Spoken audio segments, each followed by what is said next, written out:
It's okay, we come to I have no pages there. So it is discourse number 4, February 27th, Ecology and Humanity. What are we doing to ourselves? First we have our reading, Revelation 21, 1 to 8. Now, as you know, we had other readings. First of all was the reading of Genesis 1, which starts out with the Creator God. That was necessary because religious people get from him the information what they are supposed to do. He has created the world, and his thinking is in the world, so that is foundational. Then we had something from the Sermon on the Mount, where Jesus talks about the birds and the flowers and has a wonderful attitude toward nature, which is imitated later on by St. Francis of Assisi, who have the same attitude. Brother flower and brother moon and even brother death and sister heaven and stars and all this. So when they say that Judaism and Christianity is responsible for the ecological problem, that's not entirely true. They say this because the nature was mythologized. So all the nature gods were destroyed and only one god. So then nature became open for Athens, namely for science, and there comes your Heidegger then, for beings instead of being, and they didn't hear the voice of nature anymore, didn't understand the language of nature anymore, and then everything went to positivism finally, and we saw the Pope in Berlin made a big attack at positivism, and so did our friend there in Iran, also in that book, right? So religious people are all confronting this positivistic type of a thing. Okay, so, but now, in all three Abrahamic religions, eschatology is more important than the creation. So the Redeemer God is more important than the Creator God. And so the question is, what does ecology look like from this point of view? Then I saw a new heaven and a new earth. Now this is already suspicious. If there is a new heaven and a new earth, why should one care for the old one? So one could make a conclusion, that one shouldn't worry about ecological questions because the whole thing is going to pieces anyway. The first heaven and the first earth had disappeared now, and there was no longer any sea. So the ecological problem is solved because the whole thing goes under. I saw the holy city and the new Jerusalem coming down from God out of the heaven, as beautiful as a bride all dressed for her husband. Then I heard a loud voice call from the throne, "You see this city? Here God lives among men." So the reconciliation between God and his word. He will make his home among them. They shall be his people, and he will be their God. His name is God with them. It's, of course, all in Isaiah already. It is a very Jewish text. He will wipe away all tears from their eyes. There will be no more death and no more mourning or sadness. The world of the past has gone.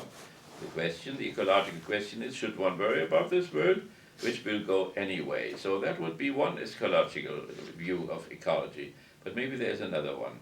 Then the one sitting on the throne spoke.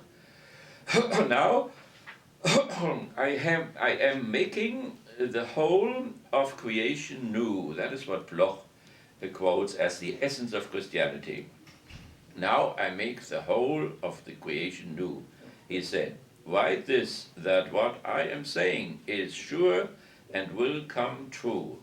And then he said, it is already done. I am the Alpha and the Omega, the beginning and the end. I will give water from the well of life, free to anybody who is thirsty. It is the rightful inheritance of the one who proves victorious, and I will be his God, and he is son to me, so a son of God. But the legacy, Walter, here is your legacy, for cowards, for those who break their word, or worship obscenities, the porno society, for murderers, the mass murderer who killed 1 million in Iraq, and fornicators, and for fortune tellers, idolaters, or any other sort of liars, is the second death in the burning lake of sulfur. That sounds very terrible. Now, one can turn this eschatology on and can say that to contribute to the solution of the ecological problem can be an anticipation, a preparation of the new heaven and the new earth. That would be a little bit more optimistic thing. There's always this question what people are supposed to do before in Islam, before the Messiah comes, in Judaism and Christianity and so on. And one thing is that one prepares this new heaven and the new earth by establishing an equilibrium, by rescuing little birds and little animals. They are dying massively every day.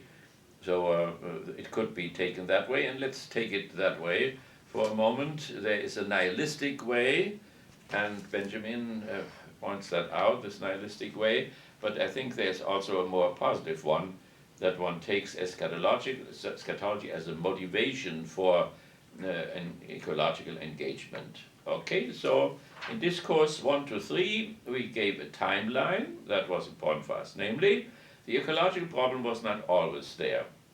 We are on this earth, let's say, 4 million years.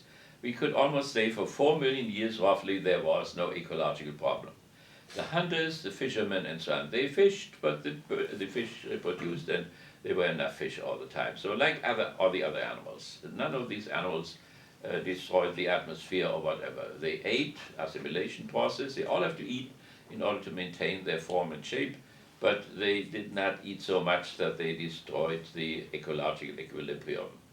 We penetrated to the origin of the ecological crisis. So we said 10,000 years ago, fishermen and food gatherers and so on changed into agricultural people.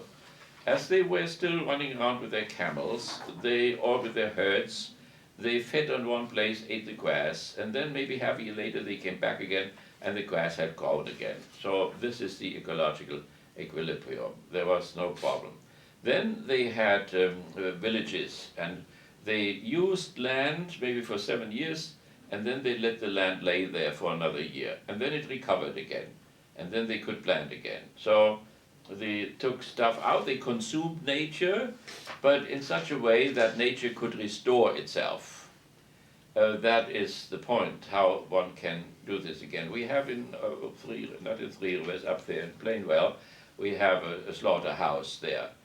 And this slaughterhouse may consume more than can be restored, except that we of course have chickens which are artificially reproduced all the time, massively, and pigs and all this.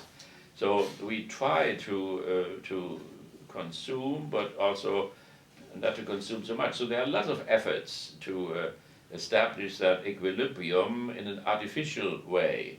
I mean, it's horrible life for these little chickens sitting in that cage, or these little pigs there and so on, but it is an attempt not to take more out than can be restored. Equilibrium is the issue. So now, when did it really happen? It did not happen under feudalism, it did not happen under slavery, it did not even happen under capitalism.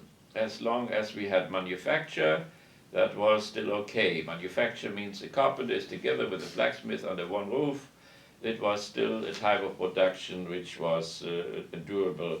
But then comes the shift there. There is the bourgeois enlightenment, the bourgeois revolution, the scientific revolution of the 17th century, the application of technology, and then we have the scientific revolution with the steam engine, and there comes this carbon stuff now which is pumped out. But for a long time these chimneys put stuff out which did not really destroy anything. So, but it became more and more intensified, and at the same time the growth of the population, it will go to 9 billion people in a few years. So, and of course the more they grow, the more needs are there. These needs have to be fulfilled, and then they have to consume nature. So what can one do about it? And it comes to a peak, the whole thing.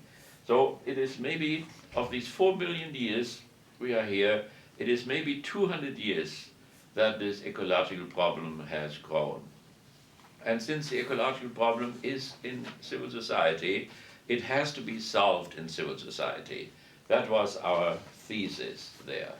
So then we had, one example where a religious person, Benedict, goes into the Berlin Parliament invited by them, and then speaks to them and shows us what religious people of all kinds can possibly contribute to the solution of this ecological problem. They are not biologists, so therefore they cannot compete. They are not chemists, they cannot compete. They are not physicists, they cannot compete. So all these sciences have to make a contribution. But what in God's name can they contribute? So we can observe him, what he wants to contribute. The interesting thing is he goes into what Santorum calls the public square. It's called the public square here. So the public sphere. The public sphere is between civil society and the state.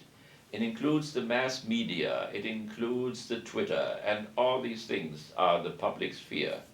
The political parties are included, the parliaments, of course. The British Parliament last night, they come in and they discuss things there. So that is the public sphere. We call that the House of Representatives or the Senate. The lobby, even the lobbyists from Wall Street and so on, they are part of the public sphere. So, and what the Pope did now, I think we always said that religious people have to translate their stuff. He didn't translate anything. He came with the Torah, the second, second book of Kings book, and he told the story of Solomon, Solomon's coronation, and what did he wish? Not long life, not a lot of power, but wisdom. Wisdom in order to read what nature wants to do. So not having a positivistic attitude, facts, this fetishism of facts, and then connect the facts through cause and effect and or probability, which brings about a certain fragmentary type of knowledge of nature and of man. So religious people want to see the whole thing all the time. Positivists are skeptical about this wholeness thing. As soon as religious people talk about that whole, they shy away from it. So the positivists see the trees and forget the forest. The religious people see the forest and very often they forget the trees. So if they don't know enough about the trees, then the positivists come and show them that they don't know enough about the trees. So that is, and of course the religious people show the positivists that they don't know anything about the whole. But what does that mean now? That means when you take the organism of animals, cats, dogs, human beings, and so on, we said the whole is a process. The organism is a process. There is a form with the heart, the brain, and all this. And then the assimilation process, theoretically, the cat looks at the mouse and studies it, and so on, and then eats it up. So eating, that's the assimilation process. That is the problem now, because all organisms have to eat. They have to tear apart other organisms in order to restore themselves. And the process goes on.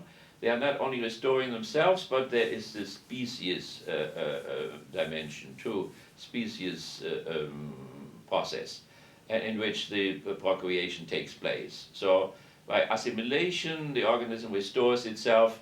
By procreation, it doubles itself up.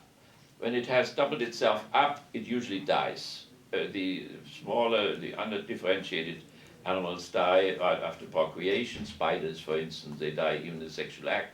And the more differentiated the organism is, the longer it lives after the procreation thing. So, and then they get sick and they get old and finally they die and so on. So this whole process now, the religious people think that one has to see it in its totality. And then you can study these chemicals which you eat and all the details which the scientist looks at. But the scientist looks so much, at calories and all that they forget the whole thing. And then again, each of these spheres is a whole in itself. So sexuality is a totality in itself, and porno is highly abstract in that sense. That means it abstracts from love, from the whole love dialectics of love. It abstracts from the child. It abstracts from tenderness and so on. So it is like it is in prostitution, where one abstracts from the others all his qualities and so on, only wants to have her sex, and she only wants to have the money and so on, which is a very abstract way to look at. So religious people are concrete. Enlighteners and positivists are traits of enlightenment. They see everything abstractly. The production process is abstract. The division of labor is abstract. the trade, the circulation is abstract. Everything is divided up, and that was very successful. That is why the need system of civil society, need system, administration of justice and police, is the process of civil society. And also here the religious man sees the whole thing, while the positivist sees little detail. As an economist, he sees one thing; as an anthropologist, he sees another thing; as a social psychologist, he sees another little thing. And we always tried on campus to have general studies. We had a college of general studies in order to overcome that division of labor. And then in general studies we had another course which called Get It Together thing, but nobody got it together. So this division of labor was so successful that people have a hard time to get it together. Each science speaks its own language, has its own logic, has its own vocabulary. And I had that future studies, I had at least 6 or 7 sciences in there. And we saw how difficult it is to do that, right? So nevertheless, what the Pope did, he went to the secular people. He said, look, I am from Germany, I'm a German myself, but now I represent an international state, and you have invited me, so you recognize the sovereignty of the Vatican State. And so that's what how he introduced himself. And then he said that he started out with that what we call a norm discourse, a norm identification discourse, a norm creation discourse, and so on. So there are many names for that, but it was a norm discourse. Habermas, our friend, went into that, but many other people as well. We have, with Walter, we have this seminar where we talk about discourse about belligerent reprisals, for instance, in which all kinds of discourses take place. If one wants to prove, for instance, that reprisals are necessary. The Germans, as you know, wherever they were partisans, they took reprisals. So a train, was derailed by the partisans. They went to the village and killed 100 people or whatever. In Croatia, there, near where we go to Dubrovnik, the partisans blew up a train, and the Germans went to the village, took the whole high school with the teachers and the children, and killed them all. And there are people still today who think that reprisals are legitimate in order to discourage the partisans from doing this again. That is the purpose of the reprisal. And the other people will say it is much better to go to court, but it is very unrealistic when you have a commander in the field. How the hell is he supposed to go to the court now before he takes reprisals? So he has to do it fast. The partisans are sitting in the forest, and so therefore this is not done. But it's today against Syria again. Syria was charged together with crimes against humanity. So the discourse is about it is called the principle of humanity and of the collective conscience. Now these are very empty and abstract concepts, and one wonders, how does anybody know what a crime against humanity is really? And how it is done is they start out with certain crimes which people commit. That's how they find out somehow, by intuition, by saying the Syrian government now kills those, whatever it is now, I think 7,000 people or so have been killed, and then they say this is a crime against the norm of humanity or against this conscience of humanity. These are the two concepts they work with, but they have to be filled, see, because there is no God who spoke on Sinai what you should not kill, you should not lie, and so on and so on. So that means a modern secular man has to find out in discourses what the content of these things is, like collective conscience or humanity. So nevertheless, the Pope did not, maybe because he's the Pope and everybody expects that, he did not translate anything. He brought that Bible story in there, suppose that everybody understands it. And but if anybody can do that now, if any citizens in Michigan and so on can simply go into the House of Representatives and can tell a story about Salomon or whatever, how far he gets if he wants to have a law, a norm, introduced and transformed into a bill and get a majority and get it on the books. so that then his natural law position or his biblical position, appears in the secular legislative process. Okay, the crisis is concentrated in antagonistic civil society, ecological crisis, more specifically in its need system. So civil society is need system.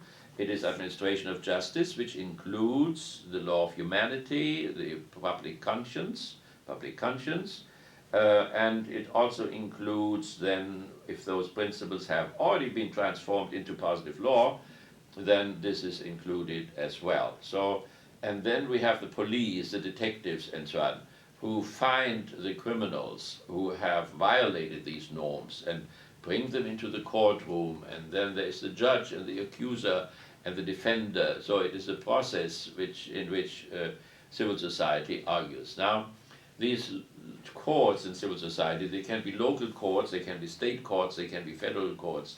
The police also can be local police, it can be federal police, it can be CIA, it can be FBI, and so on and so on. Now, this is a very complicated thing, but civil society, that is the place where things have gone wrong.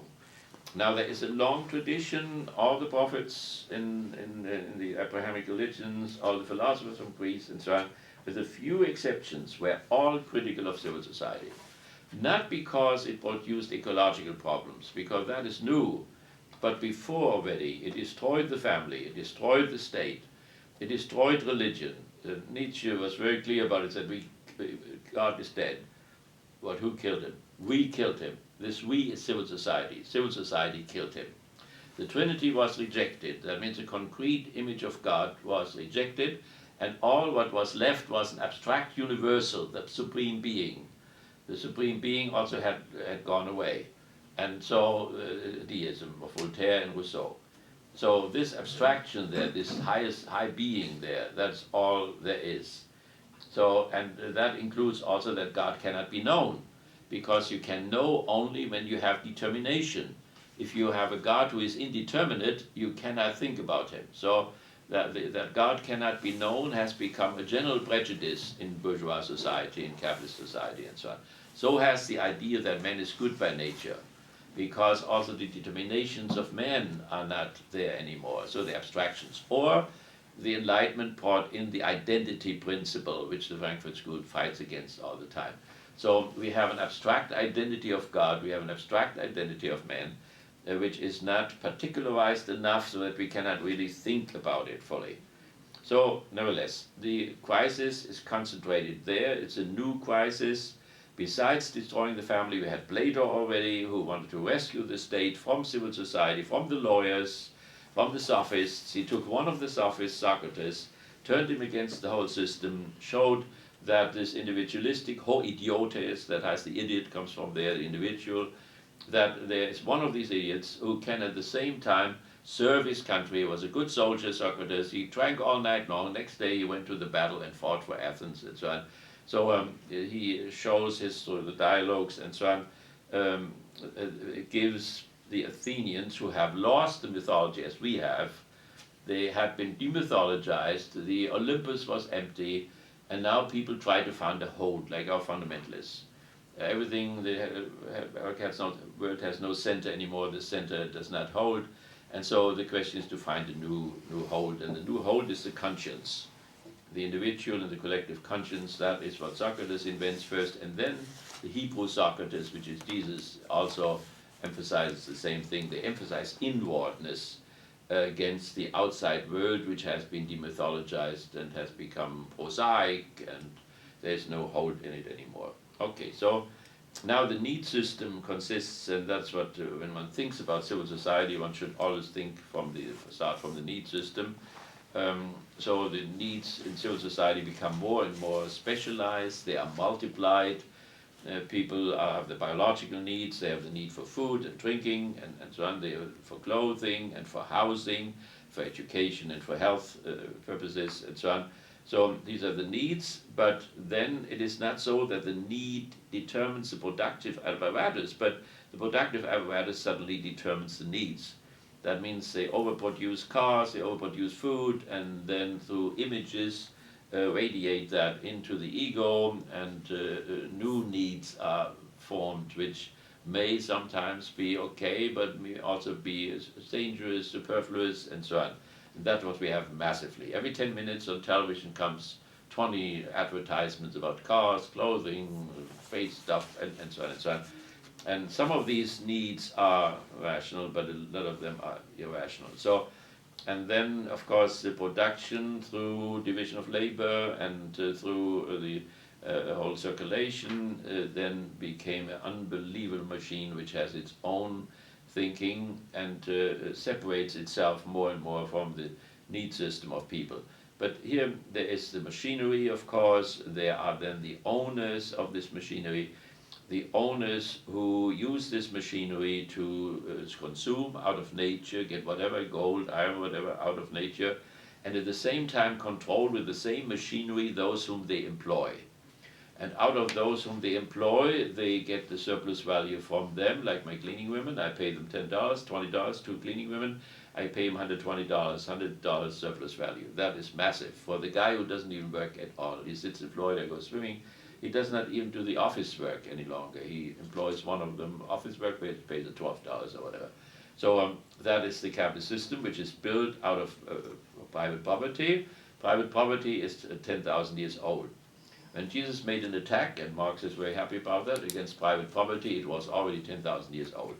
So it had become very much of a habit already, and therefore it is not easy to change it. And the communists tried in the Soviet Union, and it has become problematic. So nevertheless, that is then we have a class system, and we have a ruling class, the 1 and the 99, and the question is if the 99 can really do something about the ecological problem, or if not the 1% who control the production process, control the emission of carbon stuff there into the air and so on.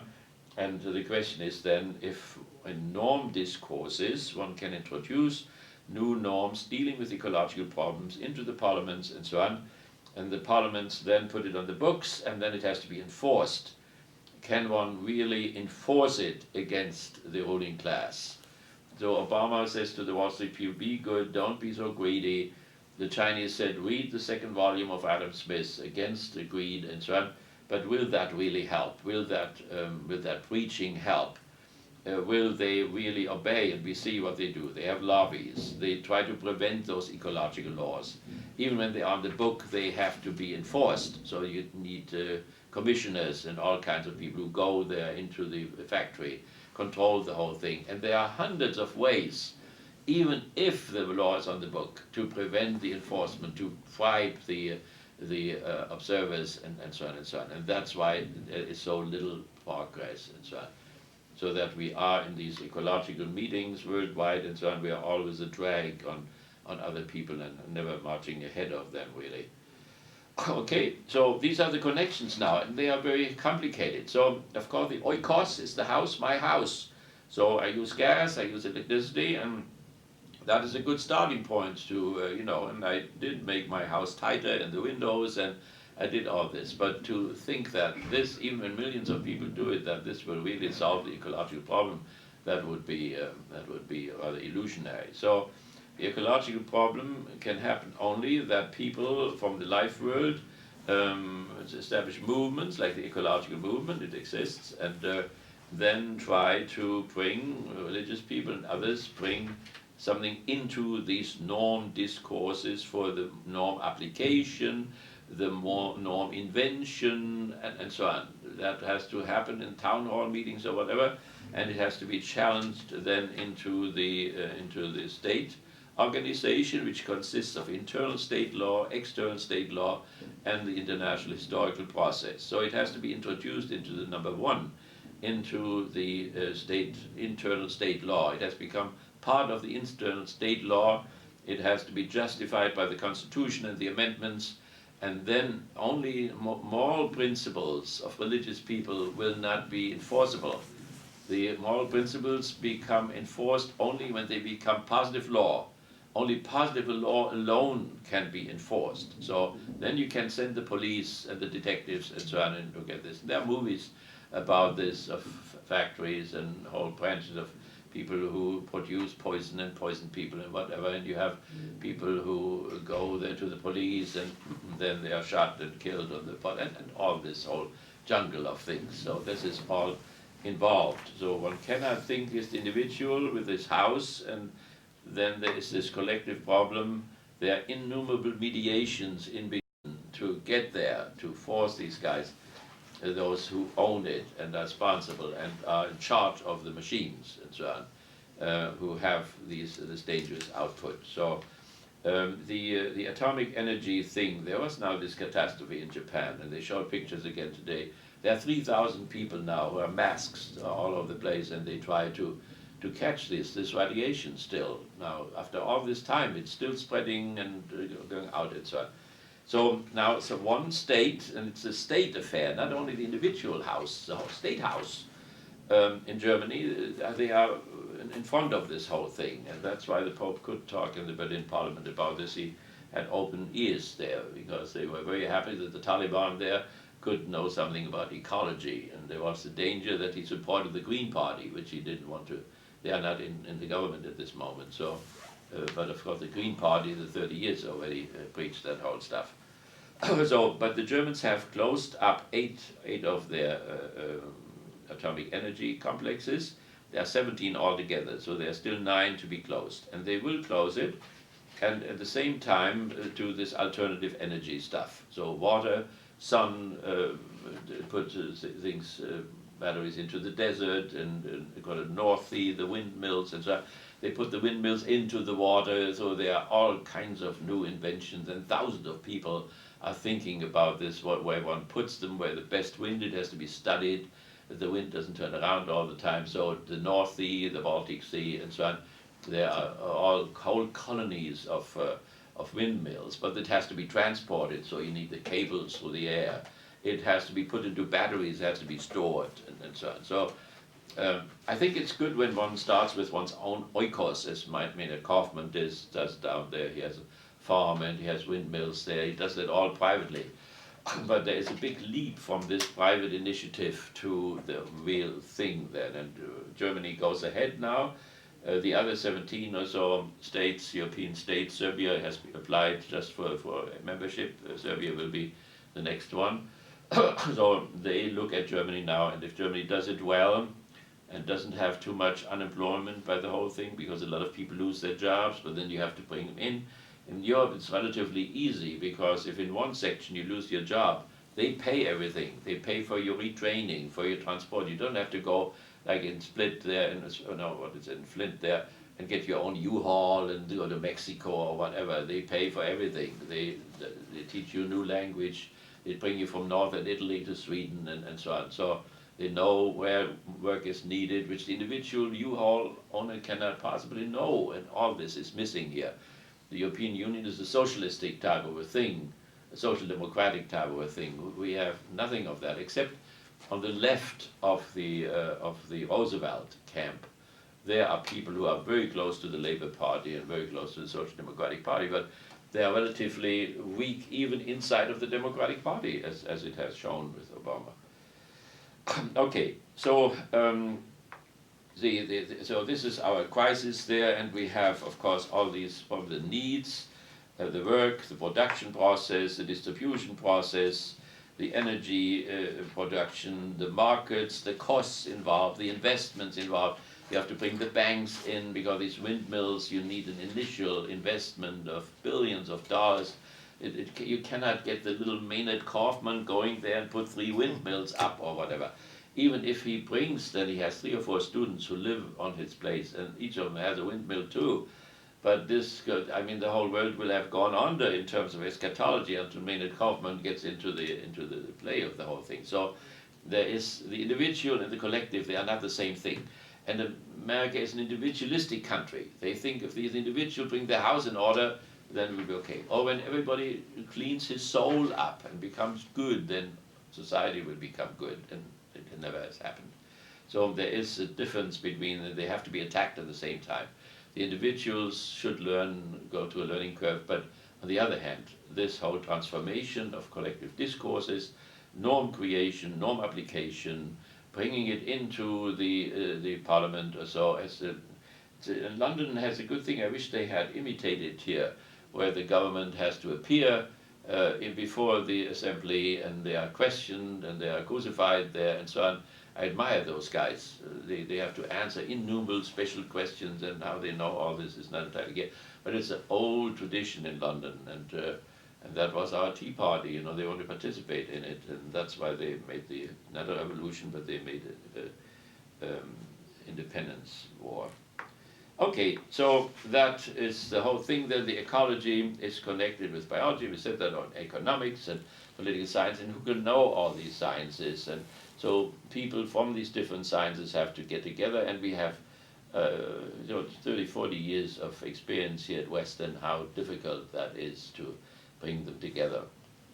The crisis is also connected with the administration of justice, including values, norms, rules, regulations, court, judges, accusers, defenders, and so on. The whole machinery, which is really the rational heart of civil society, is the administration of justice, with very abstract principles like humanity and public conscience and so on, and becomes more and more particular and specific and so on. The ecological crisis is also connected with states, the internal state law, external state law, the legislative, executive, and juridical branch, which makes and enforces the rules through the police and the military and so on.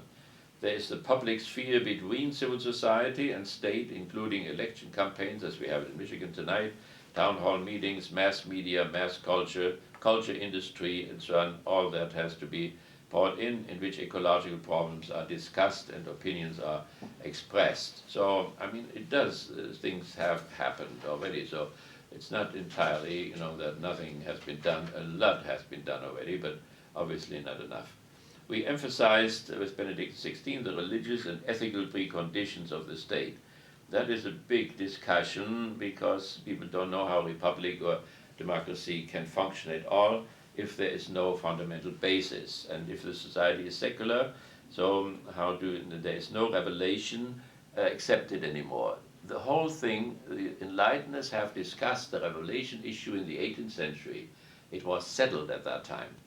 Then they forgot about it, and therefore they have this beautiful movie which Walter just gave me, namely God for Sale or something like that, where you have on one side sick fundamentalists, and on the other side you have sick enlighteners, both of them. One is as sick as the other. And why they have to bring these themes up, which have all been settled already, shows that they forgot it all. They forgot that they had settled it already, and therefore have to do the whole work again, and don't do it so well as it was done in the 18th century. So that is our specific situation. So Chomsky appears as the most reasonable man in that movie, and he's a real enlightened Chomsky. He said, 2/3 of this country have not been touched by the Enlightenment. It's just horrifying. They're fundamentalists, So it's a real good man. I mean, Chomsky is a Jew, 80 years old now, and he has something to say from a linguistic point of view. He's a linguist, so it's a very respectable person. But nevertheless, the religious people come and to talk about these preconditions, and Habermas and other people would agree to it, that there must be some kind of a basis, including the Creator God, his purpose and plan and goal, and man as his image and his stewardship and so on.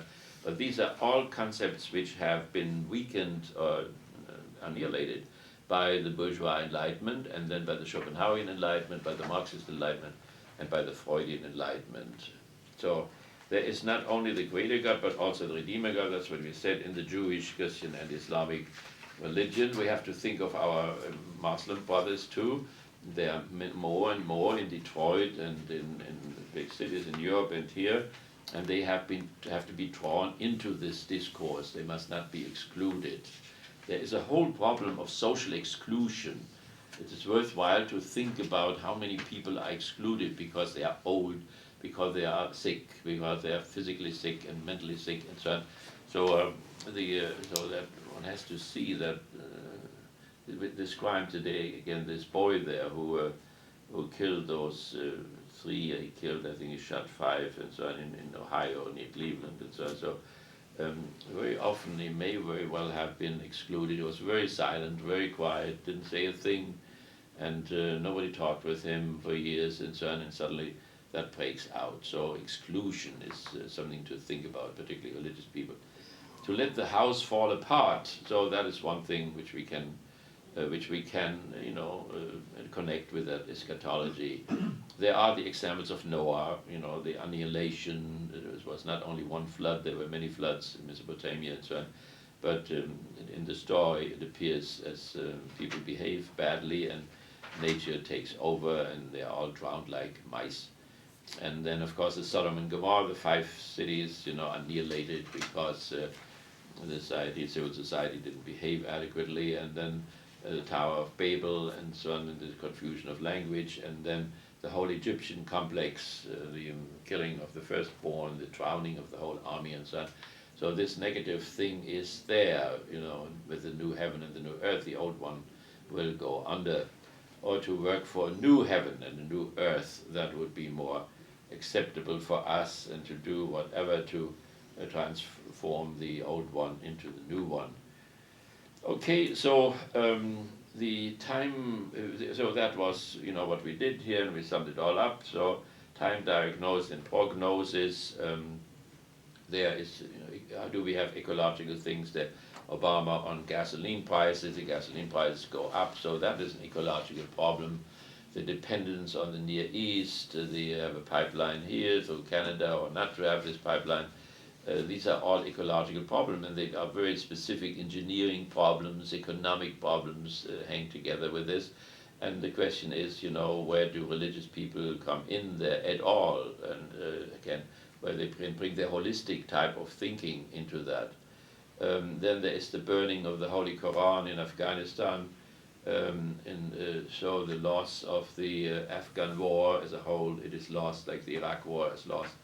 The Iraq war cost $900 billion, and all lost, except that we own 2/3 of the oil wells now, and leave to them 1/3 of them, and they are beating each other up over the whole thing. So all these things have an ecological component. When you look at the Quran thing before that, they urinated on Taliban soldiers whom they had just killed. I mean, this is utter barbarism. And a society which falls into this barbarism will have problems also to solve its ecological problem. If we think of ecology not only of the outside nature, but also of the inner nature of man, because we do have the chimpanzee in us. The id is, I've long discussed with Katya all the time. She thinks there are no instincts. Of course we have instincts. We have a self-preservation instinct, we have a aggressive instinct, a killer instinct.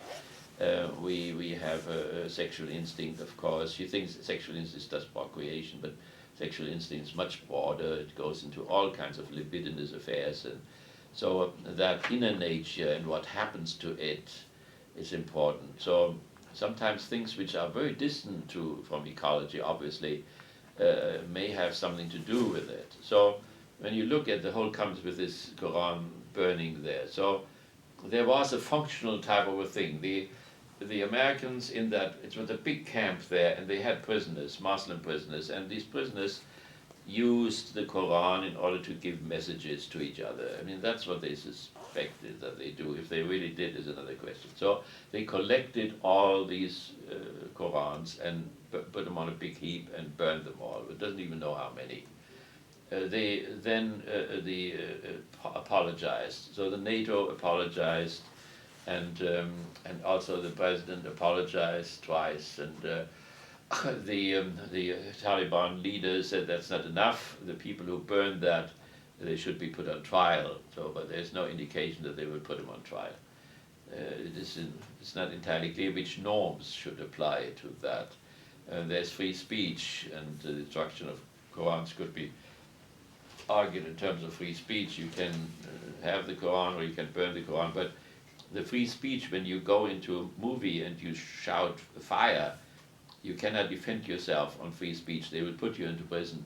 So there are limits to the free speech. And we had a few years ago in Denmark, they had Mohammed and with a bomb on his head.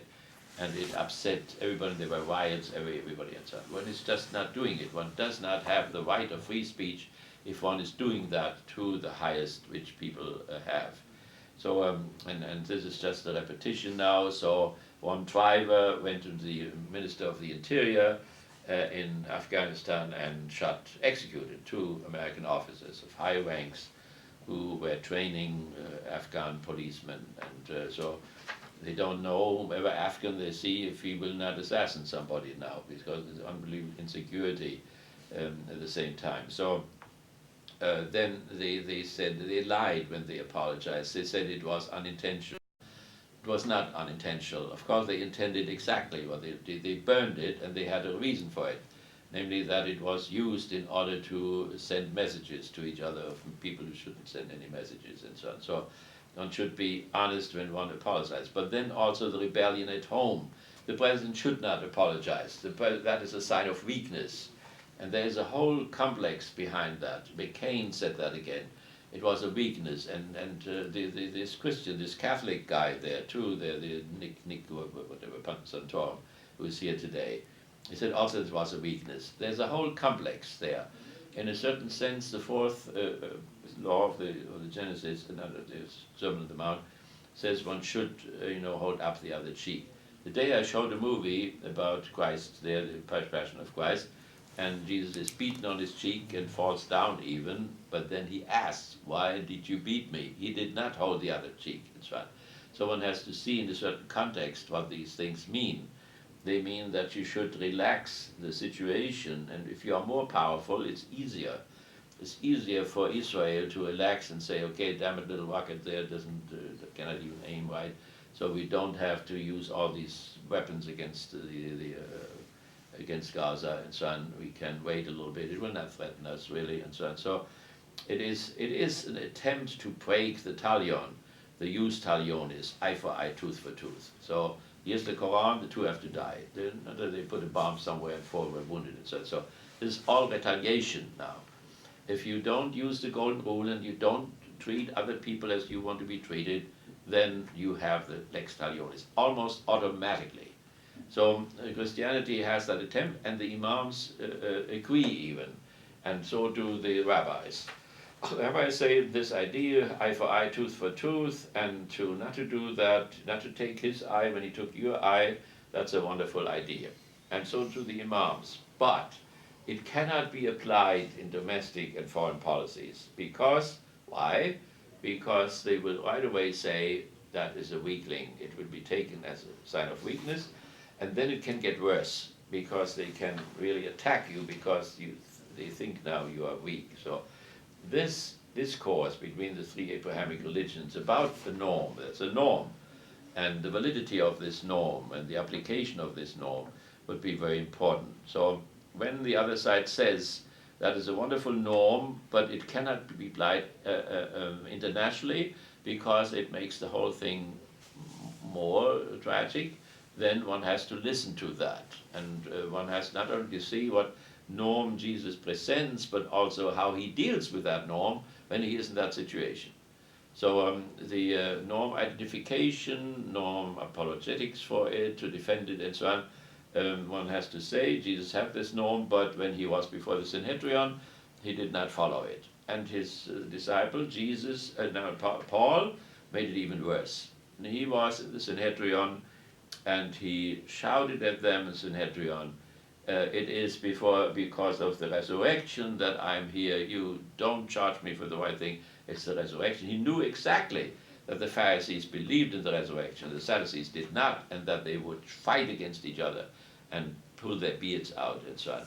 And then at the end, after he laughed about the whole thing, he even said, appealed to the occupation force and says, "I want to be tried by the emperor because you, damn it, guys, you cannot even try me adequately." And so it was not only not holding up the other cheek, it was a counterattack. It was retaliation of the worst kind.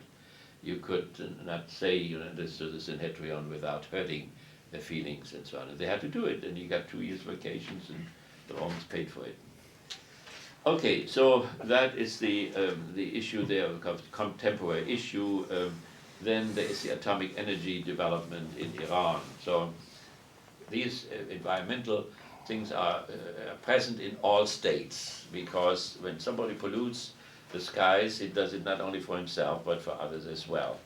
Now, I wish the Iranian government would take these things seriously. Obviously, there is no ecological awareness there in Iran. They don't want to have the weapon, they say this all the time, but they want to build one of these complexes after another and so on. So, and they are dangerous. We saw it in Japan, we saw it here, we saw it in the Soviet Union, in Ukraine and so on.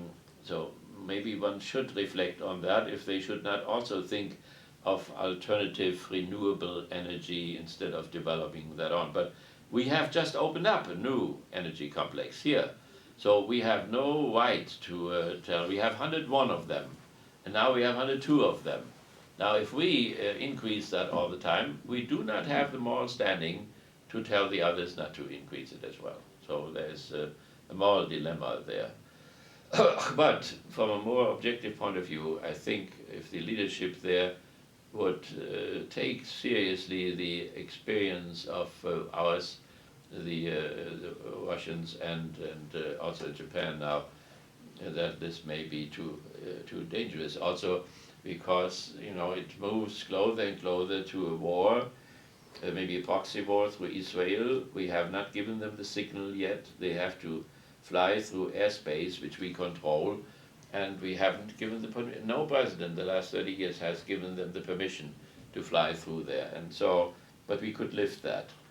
But they will have to use atomic weapons in order. These things are deep down in the rocks in the mountains, so they will have to use tactical atomic weapons and heavy tactical weapons. So there are these strategic weapons, the big bombs and so on, but then they did it for the artillery shells with atomic energy in it. And so they will have smaller rockets, but they will be big enough also to radiate the whole territory and give cancer to millions of people and so on. So all that is involved, and that is each war today is an environmental catastrophe. Ours, when we went to Kuwait, into the country, the oil wells were all burning, somebody put fire on them and so on. It was an environmental disaster also for the fish in the water and for the birds and for everybody. Then the bloodshed in Syria, there is another issue where which is going on from day to day. Today the NATO made clear they will not interfere. Syria has no oil, so they will not go. Our journalists pushed them and said, we did this in Libya, and but Libya had a lot of oil, so they will just let them fry there. Probably 7,500 people dead, but from both sides. And we cannot establish a norm according to which we say that if there is an insurrection in civil society, and these are all insurrections of civil society. So we have it in Greece, we have it in Spain, we have it in England, in London, and so on. So everywhere civil society is blowing up. So Syria is just another thing where civil society is blowing up. So and sometimes we want to interfere, sometimes we don't. So Dassen knows better there about Syria and the Shiite groups and the other groups and what is happening there. So then the Iraq war, and so we mentioned that already, the whole destruction there and the ecological consequences of the weapon industry, the drug industry, and the porno industry, and the consumption of the external and internal human nature. And that is obviously not only a thing which individuals or groups of individuals, but which has to be a national discourse which is channeled into the legislative process and has to end up in enforceable laws which are also really enforced by the police, by the CIA, by the FBI, and so on. Okay, so that is where we have come today in terms of diagnosis and prognosis. Is there any question, anything you would like to add to that, what I said there? And I try to show up the whole complex there. Okay. Why do you say these are insurrections of civil society? Why did you say that these are insurrections of civil society?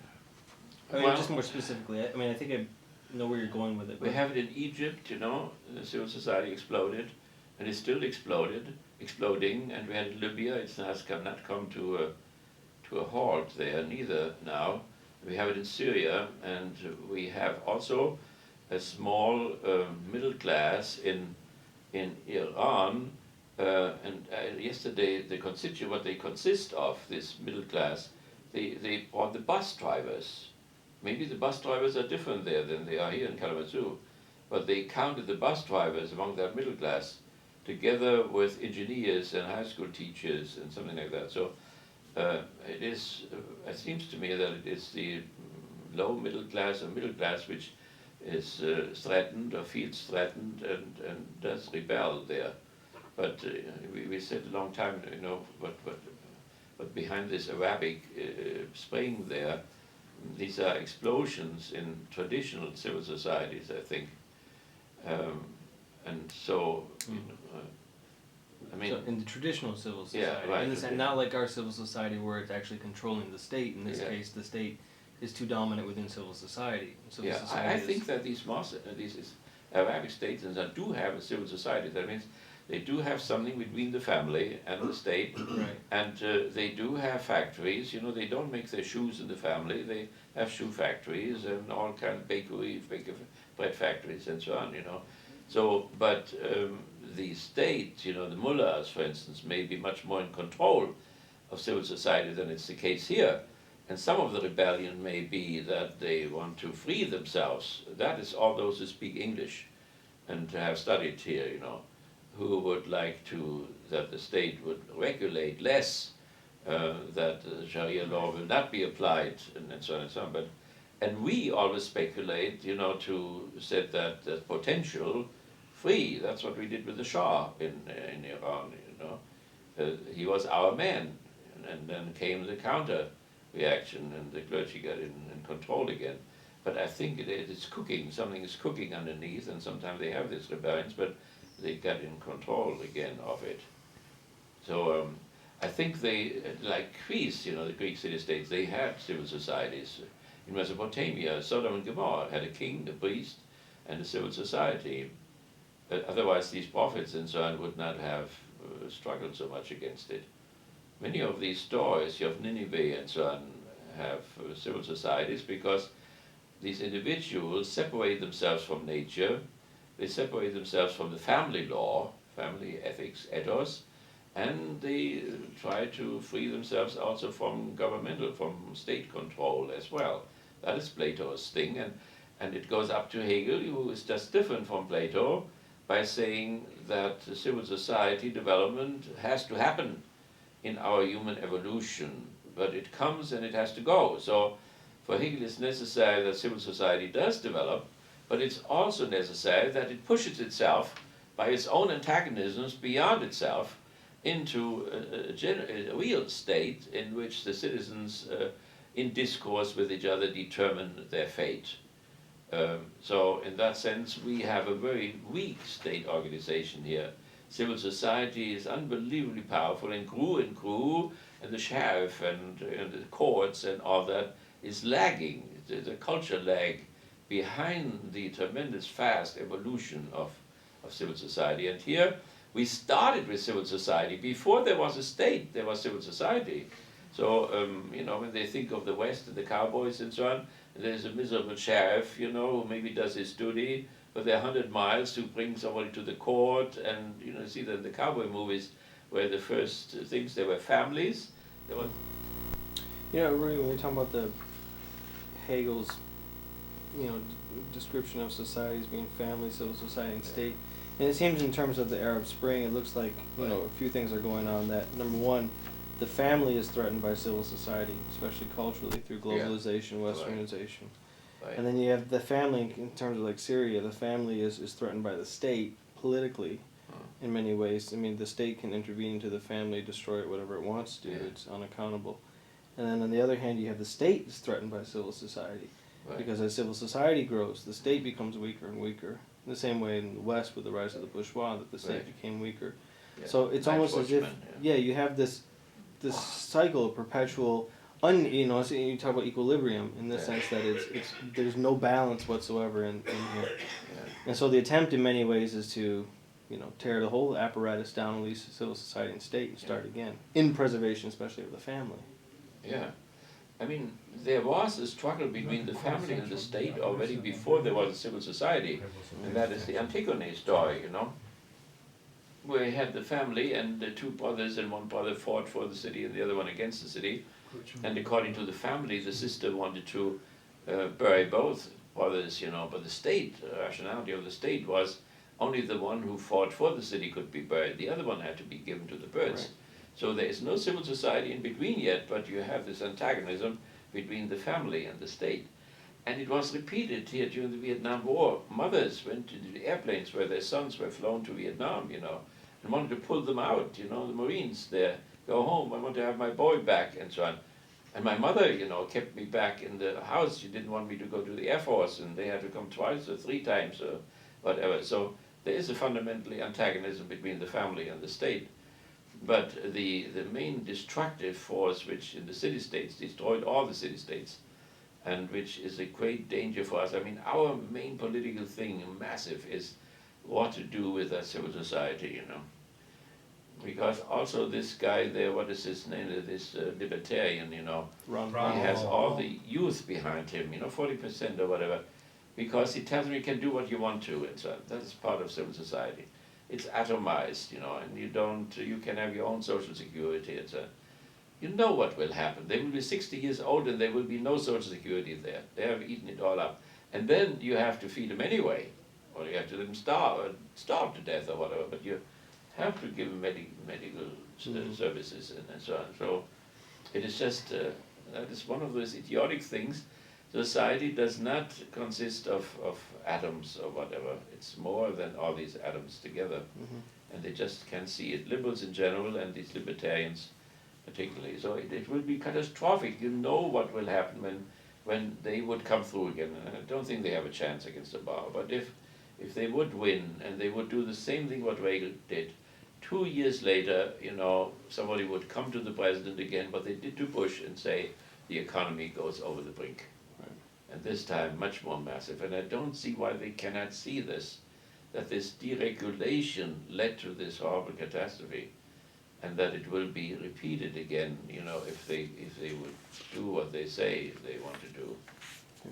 It seems like, especially in the Middle East, that they actually have an analogous type of situation that you would have with during the Enlightenment, with the bourgeois revolutions, that the civil society in many ways is the vehicle for liberation in that sense against a very powerful state. Right. I mean, we've gone long beyond that, where the civil society is completely dominant and the state is so weak it can't do anything to regulate it hardly. Right.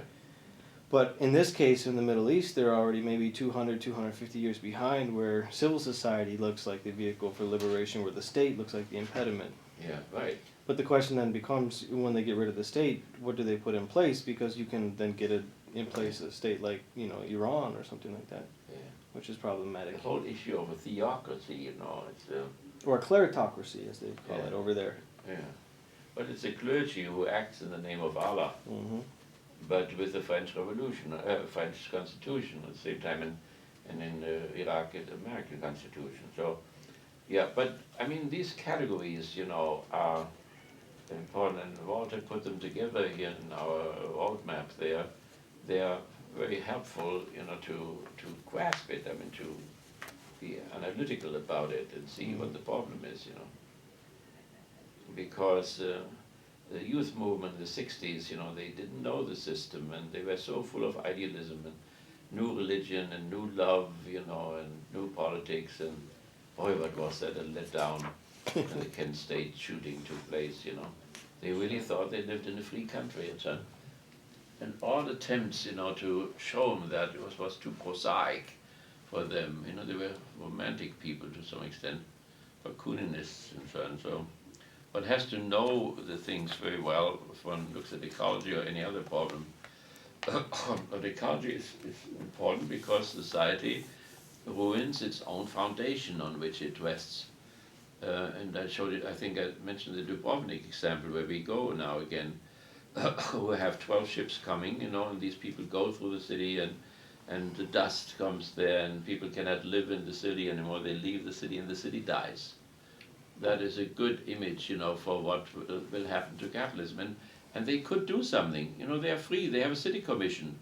They could say 2 ships a day. And it will all be saved. It would be good for the consumers, for the taxi drivers. But it's not enough. They want to make big money. and get their hotels full and so on. So in spite of the fact that the hotels are the ships are the hotels. So 2 hotels got bankrupt already. So the hotels don't even get anything out of it. So, and why the will, that the nation has a will, political will to solve this ecological problem. It's very important, but it is stagnant, it is under a spell. It's under the spell. They went back into capitalistic slavery, they owned all the hotels, the workers, they owned the taxis, they owned the airlines, and then they opt to go back to the Ustascha. This is, why that is happening, it's not entirely clear. And I think it's an ecological problem as well. It may be too big, or people say, don't care, after me the deluge, and all kinds of attitudes that people don't think about it and don't get together, associate themselves. Because obviously the individual with his trash can outside and so on doesn't make a difference whatsoever. Under fascism, by the way, this whole thing could be organized much better. The fascists had a tremendous ecological input. So I know all the cities were mobilized and they collected all the different stuff and so on. So it was a tremendous effort, but when you have a dictatorship, it goes a little bit better. Okay. Anything else? Okay, we have a few points there too. We have this 5-word model where it's this problem. If I have nature there, and one would have to know a lot, as we said already, about the physical and the chemical realm, the chemistry, the biosphere, and so on, and then the human organism, the form, assimilation, genus, process, and we mentioned all that. So in which we are dealing with the 5-word model, the world of nature, the inner world of man, that would be part of the internal ecology, the social world, the cultural world, the world of language. Ecology is first of all present in nature, but that's not all. That is the danger that we look at it that way. All organisms have environments. They have to deal with the environments. With Katja, I have that always. I say everybody eats everybody, and Katja doesn't like that. She thinks Mother Nature, but unfortunately everybody does everybody, eats everybody. They are connected with their environments through assimilation or metabolism. The assimilation is connected with the genus process and thus with the survival of a species, including the human species. So we are one of these species. Ecology is also present in the other 3 worlds. Then civil society, we mentioned that sufficiently. Most important for the ecological problems is civil society as part of the social world. It develops out of the family and so on. We don't have to look into this. We mentioned it all. Then 5 human potentials, according to our roadmap. Man's subjectivity contains 5 human potentials or evolutionary universals, and the most important one is work and tool there. The production process obviously produces most immediately the ecological problem. Okay, and then we have this movie, and we want to go to this movie then because Michael Moore can describe it to us in a very simple way what this civil society is like. He grew up in the working class here in Michigan, and so we can choose today maybe our Bowling for Columbine. Bowling Columbine there, because the same thing has happened again now in the high school. What we have here, maybe we can see this aspect. The strange thing is wherever civil society goes in Eastern Europe, suddenly there are these school shootings again. It was in Croatia, it was in Poland, and so on. So it hangs together somehow, we don't know how really, with the structure of civil society. Where civil society goes in, suddenly there's porno, suddenly there's the drug business going on, and all these things come along with it. And that would have to be analyzed where that's coming from.